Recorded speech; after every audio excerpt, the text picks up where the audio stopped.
Now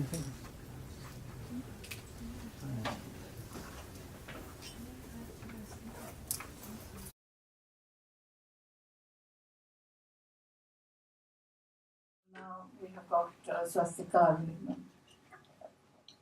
I'm just going to take off from what Nirmala was saying about uh, the war being, for people who are not familiar with the context of Sri Lanka, the war being fought over the North and East territory. So the war was basically a contestation over territory, as Nirmala was saying. And it was predominantly, the war itself was predominantly concentrated in the north and east part of Sri Lanka, but on and off it has spilled over to the rest of the island also in the form of suicide bomb attacks, in the form of curfew, and in the form of surveillance.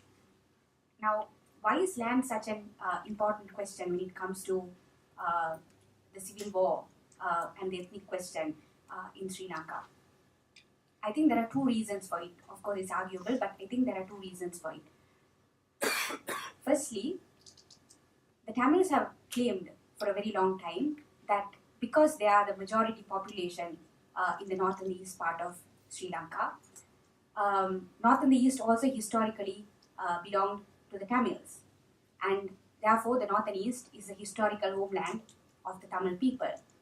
And of course, they bring in evidence, historical evidence to prove their claim, but predominantly I think it's because they found in majority in these areas. And this is kind of also like mirroring the Sinhala Buddhist nationalism, which goes on in the rest of the country, where the Sinhala Buddhists claim, the Sinhala Buddhists are the majority population, majority ethnic population in Sri Lanka, and they claim that because they are found in majority in Sri Lanka, Sri Lanka is a country of Sinhala Buddhists, and so therefore they are the historical owners of the country. So here you find Tamil nationalists claiming the north and east to be the historical north and east to be the historical homeland of Tamils, and then you find the Sinhalese claiming that the whole of Sri Lanka to be the historical homelands of the Sinhala Buddhists. So you find this contestation going on, and this was one of the core reasons or one of the core demands of the warring party, the LTT, during the conflict, and before the conflict and after the conflict, the core demands of the Tamil political leadership. The second reason why land becomes such an important issue in the conflict, we can trace this back to the government's land policies predating independence. So during the Sri Lanka was predominantly an agricultural society until very recently. And so the peasantry became a very important constituency for any government which was coming into power. So in the 1920s and the 1930s, Sri Lankan government was trying to boost their agricultural production, and they appointed the government at that time appointed a commission to study how to go about improving Sri Lanka's agricultural output. And one of the things which the commission recommended was that the population in the wet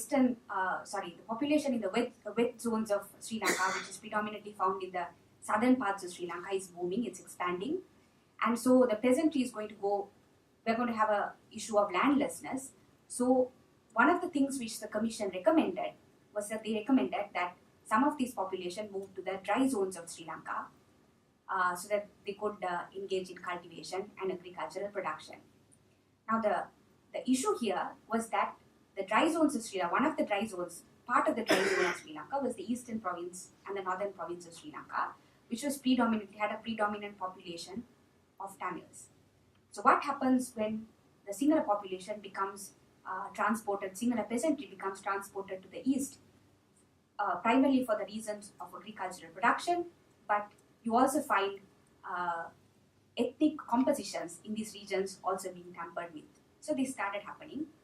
And the Tamil leadership at that time became really nervous that this move by the government of moving the Sinhala peasantry to the majority Tamil areas is going to affect their voter base. And they started fueling this concept or this fear called Sinhala colonization, which basically stayed on throughout the war, and this fear continues till today.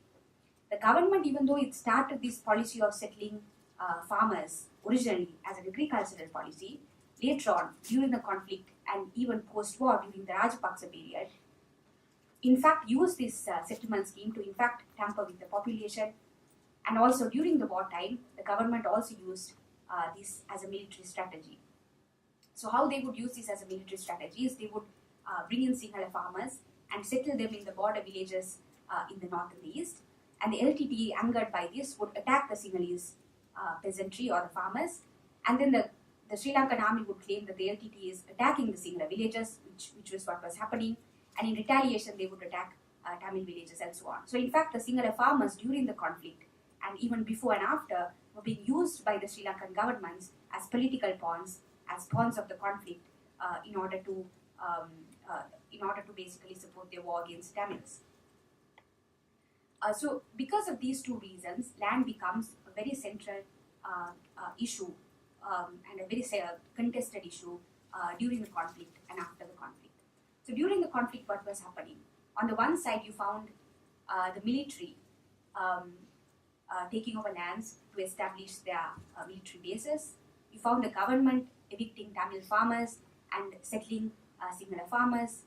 Then you find the LTT evicting communities which basically did not go their line, like the Muslims, and establishing their own camps in these areas. You find the LTT handing over lands to their sympathizers.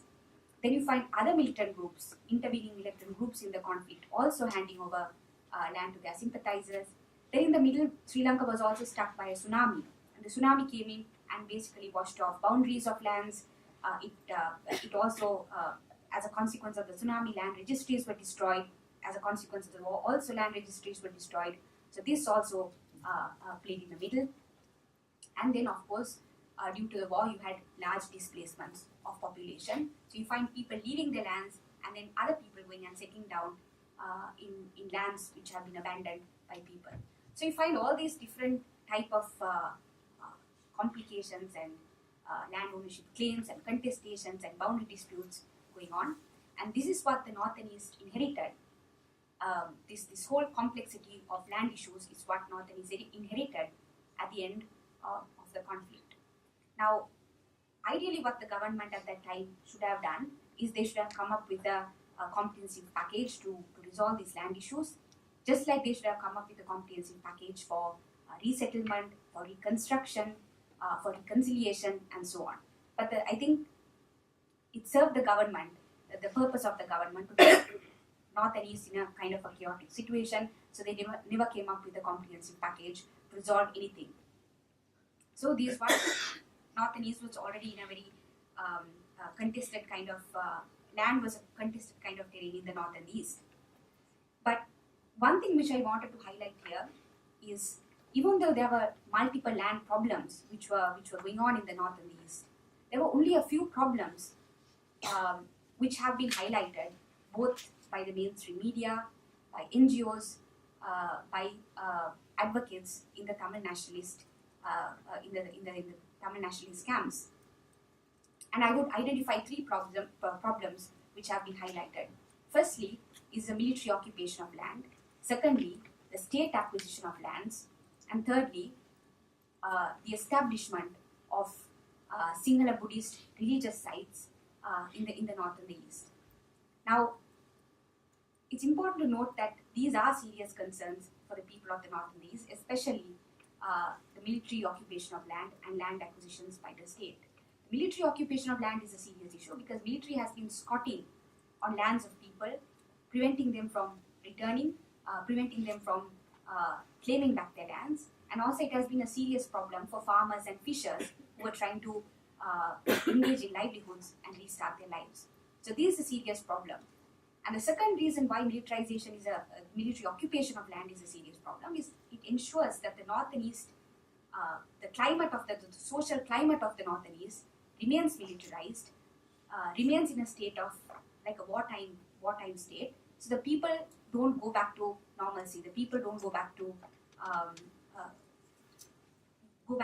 basically normalcy. And the climate of militarization also has the effect of spilling over to other law enforcement authorities like the police. So in the North and the East, as opposed to the rest of the country, you also find the police being extremely militarized. You find the police abducting people. You find really bad incidents of torture, And in some recent incidents, you also find the police shooting at civilians as, I don't know, part and parcel of their law enforcement function.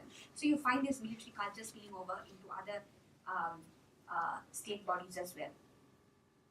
And the second issue, which I said has been predominantly highlighted, is this issue of state acquisition of land. Now, the state has been acquiring land under various texts of both development and of environmental concerns.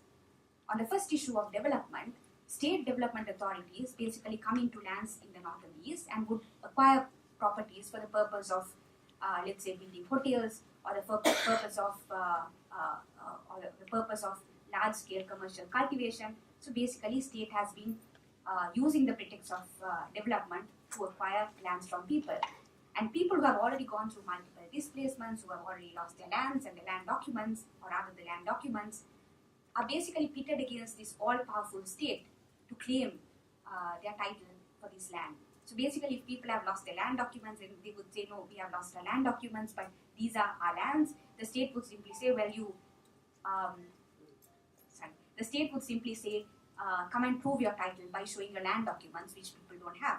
And since land registries also have been destroyed, people have no way of finding out, or people have no way of obtaining copies of their documents as well. So people are kind of pitted against this all-powerful state when it comes to development. The second thing which the state has been doing is the environmental authorities of the state, like the wildlife department and the forest department, have been coming into territories and claiming over lands, calling them to be conservation lands and calling them to be forest lands. So one of the things which happens when there is a long-term displacement of 10 to 15 years, is that the forest cover takes over lands which have been originally community settlements. And the forest department, what they would come and say is, no, these are not community settlements. Here you have trees, you have big trees, so therefore these are forest lands. So we are going to claim these lands to be ours. And if you dare try to clear these lands and settle down, we are going to file legal cases against you. And in fact, the forest department has been filing cases against people who have been trying to settle down. So these are very serious issues when it comes to the resettlement of displaced population. But what I want to highlight here is why are these few problems highlighted as serious problems, and certain other problems which are also seriously affecting population not highlighted. And for the Tamil nationalists, why the military occupation of land and the state acquisition of land is a problem is not because a military entity is actually occupying the land. The problem is not that the state as a neutral body is occupying land. Their problem is the military is the arm of the Sinhala Buddhist state, the state which is basically representing the interests of the Sinhala Buddhist population of the country. So therefore, the Sinhala Buddhist kind of state and the military is coming into our homelands, the Tamil homelands, and taking over our territories and exerting control over us. So that has been the predominant problem for Tamil nationalists, and then NGOs also climb on this bandwagon of Tamil nationalism. So it has been the predominant problem for many people, and that is why they have been highlighting these issues.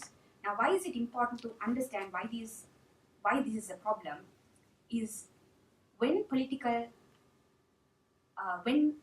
nationalist politics become part and parcel of land claims, I believe this also hinders the state from actually releasing lands. It also hinders the process of lands being released, because on the other side you have the contestation of single nationalists also claiming title to this land, which is Sri Lanka, which is their land. So when you find contestation of two nationalist groups fighting over lands, this, I believe, hinders the process of land releases, hinders the process of military actually releasing lands and so on. So this, to me, becomes a serious problem. And the other thing of certain land issues highlighting at the expense of certain other land issues also is interconnected to the question of Tamil nationalism. If you take the question, as Nirmala was saying, if you take the question of the return of Muslims to the northern province, who were basically evicted overnight in the northern province by the LTTE, till today Muslims have been unable to return to their lands.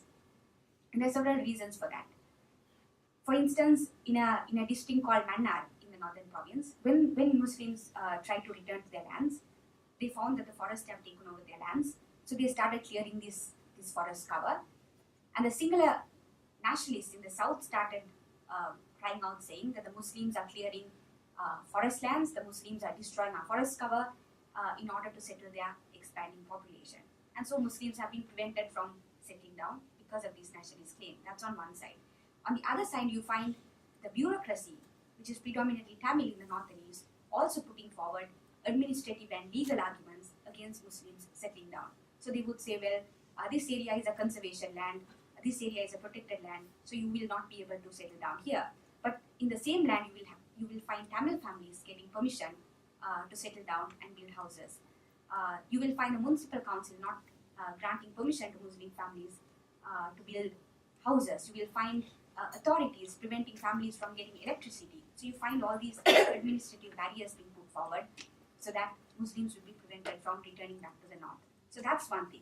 And this never gets highlighted by Tamil nationalists, because Muslims for them are a distinct and separate entity, and the Tamil nationalists cannot basically speak on behalf of them. They have to speak on behalf of them, even if our own representatives, the Tamil politicians at the LTT,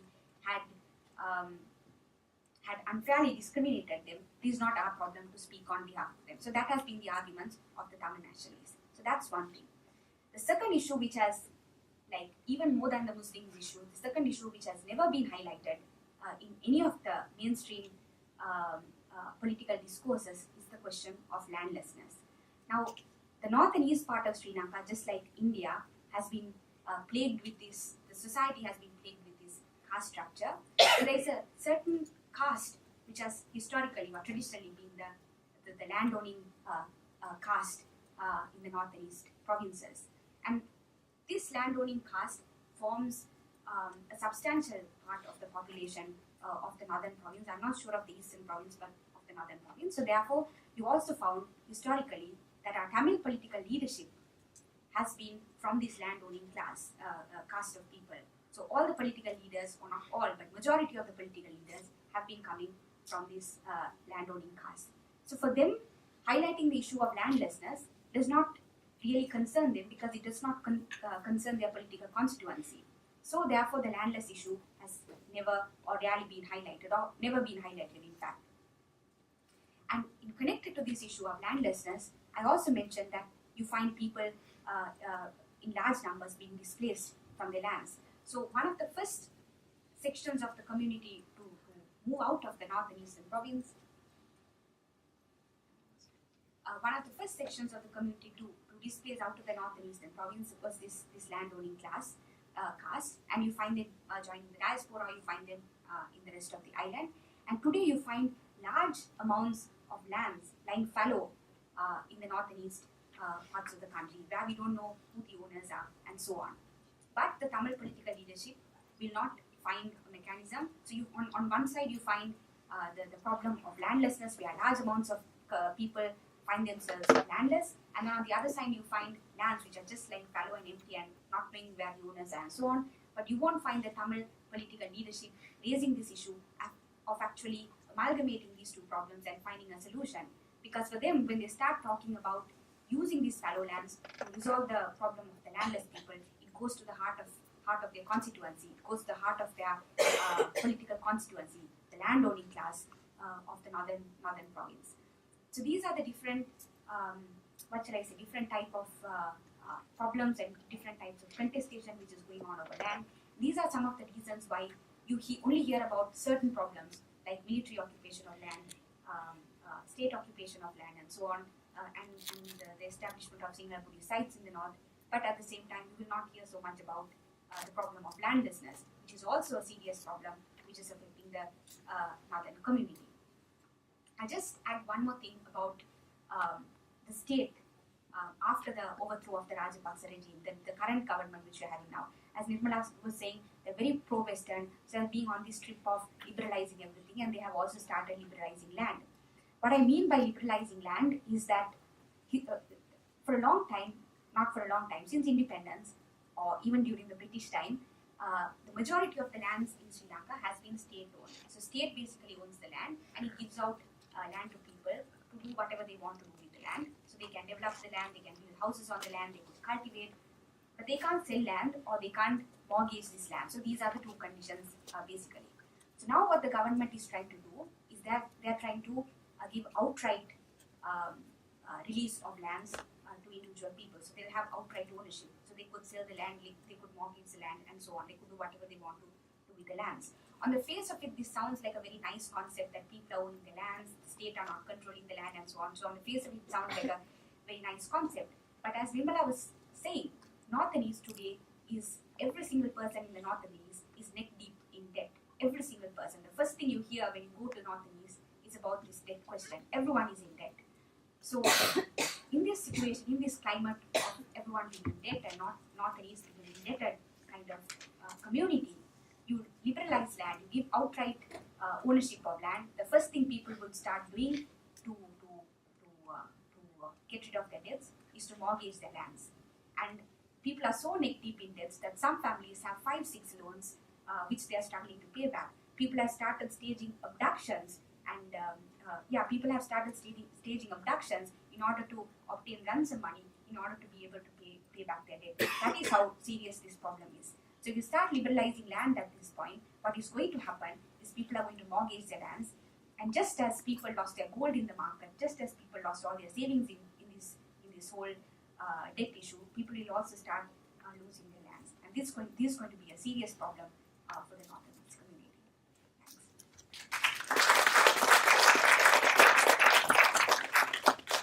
Thank you very much. That is really interesting. So we go on to our next speaker, Sumathy